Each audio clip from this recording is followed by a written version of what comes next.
further ado, here are your top shortcuts of the year. But I know this was huge based on the YouTube comments and all the different variations people ask for.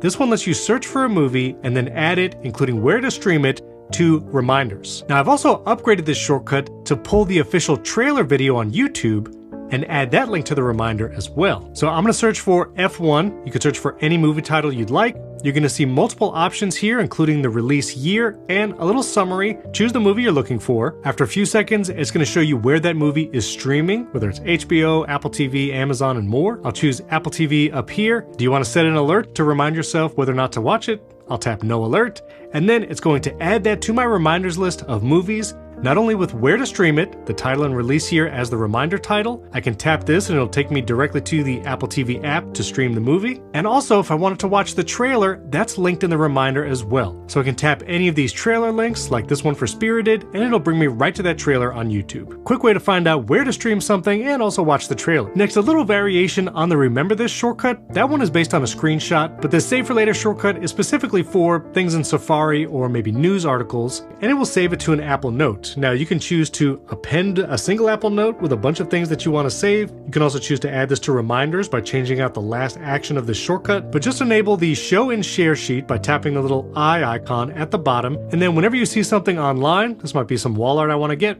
you can just tap share, then go down to your shortcuts, tap the save for later. It's going to get a title of whatever you're looking at, images from the web page. It's going to put that all in an Apple Notes. This way you have a bunch of context plus the full link to get back to whatever it is you were looking at. And now I have a little Apple Note, title, description, and a link back to that actual product. I find this to be more useful than bookmarks because one, if you want to search for this later but you don't remember exactly what it was you saved, having this little summary and more context is going to help that come up like in the spotlight search. And so if I drag down or if I want to search for something like espresso art, now that note is going to come up even before something like a Safari bookmark. Between the Save for Later and Remember This, hopefully you won't have to forget anything you see ever again.